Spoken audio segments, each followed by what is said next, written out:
نو دا درې طلاقه دا داسې مثال لري لکه ټول جاجر دی په یو بدنه باندې تشک.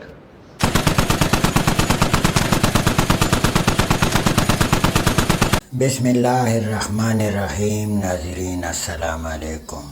ناظرین په طلاق باندې یو څو خبرې کول غواړو. زمونږ د علما خاص کر چې کوم پښتانه علما دي چې هغې په دې باره کې څه وایي، او چې کوم اردو سپیکینګ والا دي هغه که د پنجاب دي، که د سند دي، که د انډیا دي، که د بنګلادیش دي، هغې په دې باره کې څه وایي. خو راځئ چې موږ وګورو چې دوی څه وایي. درې طلاقو څه حکم دی؟ د درې طلاقو حکم دا دی چې ټول مزي د طلاقو دی اوشکول. ښځې ته چې درې طلاقه ورکړل، که هغه ټول په یو ځای ښځې ته ووایي چې په ما په دریو طلاقو طلاق او یا دې ورته داسې وویل چې طلاق نو دا درې طلاقه دا داسې مثال لري لکه ټول جاجر دی په یو بدنه باندې تشک. بس ټول جاجر دی تشک، خبره ختمه شو. نو درې طلاقو مسله ډېره خطرناکه ده. ښځې ته چې بنده درې طلاقه ورکي، بیا په نکاح باندې هم کار نه کېږي، په رجوع باندې هم کار نه کېږي. د دې خاوند نه به دا عدت تېروي. د ده نه چې عدت پوره کړ دا به بیا د بل خاوند سره نکاح کوي. او زمونږ په مذهب کې صرف په نکاح باندې هم کار نه کېږي، هغه سره به شپه هم تېروي. درې طلاقه که په یو مجلس کې چا ورکړه دا ګورې درې طلاقه دي. بعضې خلک داسې وایي نه وایي په یو مجلس کې چې د درې طلاقه ورکړه دا یو طلاق دی، نو درې طلاقه درې دي یو نه دی. ای پیرے د طلاق و الفاظ وستل خبر ختم. سوک پم ونوائی چی دا د خزر، سوک بم ونوائی چی دا د خاون دے که یو پیرے دخلی ندری پیری الفاظو دا رشتہ ختمی. که سړی په خوله طلاق کوروالا ته نه کوار یا په قلم باندې چوي لیکي، ښځه نه طلاق کېږي. په زړه کې زر واره طلاقونه ورکړه، په زړه کې زر واره سړی خپلې کوروالا ته طلاق ورکړي، طلاق نه صحیح کېږي.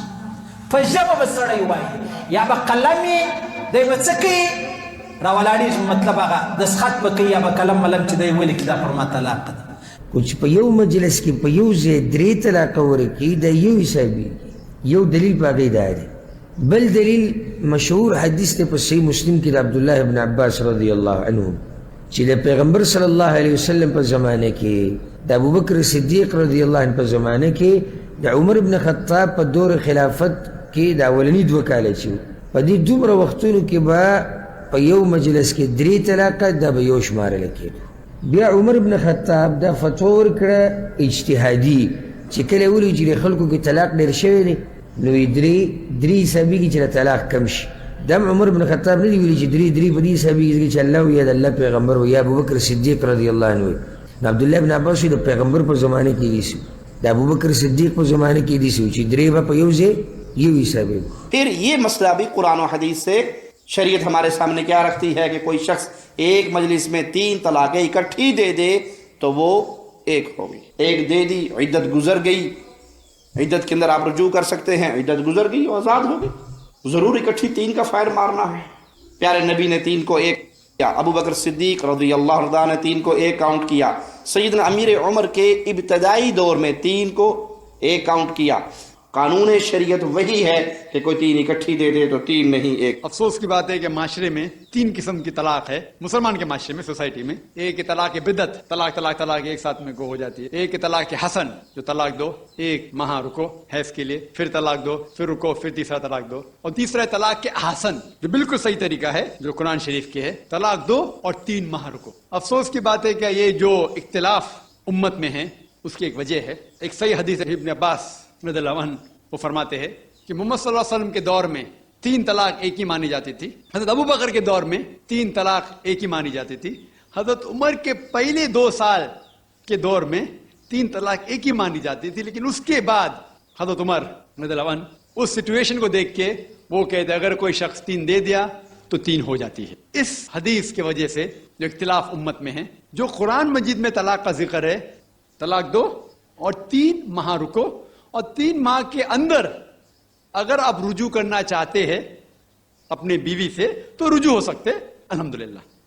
اگر 3 ماہ تک آپ سمجھتے نہیں مجھے میرے بیوی سے الگ ہونا ہی چاہیے تو 3 ماہ کے بعد عدت گزرنے کے بعد آپ دونوں میاں بیوی نہیں رہتے. آپ الگ ہو جاتے. لیکن اس کے بعد اکثر مسلمان بھی نہیں جانتے قرآن کی آیت کیا ہے. قرآن شریف میں لکھا ہوا ہے سورہ بقرہ میں سورہ نمبر 2 آیت نمبر 232 میں کہ اگر وہ شخص اپنی پرانی بیوی سے پھر سے شادی کرنا چاہتا ہے تو مت روکیے. تو اگر طلاق ہو چکا ہے صحیح طریقے سے, طلاق کے احسن کے طریقے سے, اور 3 ماہ ہو گئے, عدت گزر گئی, 6 مہینے بعد اگر لگا بھائی جو میں نے کیا غلط کیا, میں پھر سے شادی کرنا چاہتا ہے, تو وہ آدمی اپنی پرانی بیوی سے پھر سے نکاح کر سکتا ہے, لیکن نیا نکاح نیا مہر. نیا نکاح نیا مہر جو کئی مسلمان نہیں جانتے. افسوس کی بات ہے کہ ہم مسلمان قرآن کو ترجمے کے ساتھ پڑھے ہی نہیں, صحیح حدیث کو ترجمے کے ساتھ پڑھے ہی نہیں. اگر ہم قرآن شریف کو صحیح طریقے سے پڑھیں گے اور صحیح حدیث پہ عمل کریں گے تو یہ جو غلط فہمیاں ہیں دور ہوئیں گی. اور پھر سے اگر شادی ہوئی, پھر سے آپ ساتھ میں رہ سکتے, پھر سے پرابلم ہوا تو پھر طلاق دو, پھر 3 ماہ رکو, پھر سے الگ ہو جاؤ, پھر سے آپ چاہتے پھر سے شادی کر سکتے. 3 بار جائز ہے, تیسرے بار آخری بار ہے, اس کے بعد آپ پھر سے شادی نہیں کر سکتے جب تک وہ دوسری کسی سے شادی نہیں کرے. لیکن میں نے اپنی زندگی میں ایک بھی شخص میرے زندگی میں نہیں آیا جو طلاق کے حسن کیا, صحیح طریقے سے طلاق دیا, علیحدہ ہو گئے, پھر نکاح ہو گیا, پھر علیحدہ ہو گیا, پھر نکاح ہوا, پھر علیحدہ ہوا. میں نے کوئی بھی شخص میرے زندگی میں پورے دنیا میں ایسا شخص کے بارے میں سنا ہی نہیں جو صحیح طریقے سے کیا اور بچھڑ گیا, پھر سے شادی کی, پھر سے بچھڑ گیا, پھر سے نکاح کے, پھر بچھڑ گیا, پھر شادی کرنا چاہتا ہے. اگر آپ صحیح طریقے سے قرآن کے اوپر عمل کریں گے تو یہ نوبت آئیں گی نہیں. ناظرین تاسو دا خبرې واورېدې. ناظرین په دې باندې غور پکار دی, دا څه معمولي خبرې نه دي, دا ډېرې نازکې خبرې دي او تاسو خپله رایه هم په کمنټس کې ورکولی شئ. ناظرین که دا چینل تاسو سبسکرایب کړی نی نو مهرباني وکړئ سبسکرایب هم کړئ. انشاءالله بیا به ملاقات کوو, د هغې پورې اجازت غواړم. الله هم خوشحاله آباد لره. السلام علیکم.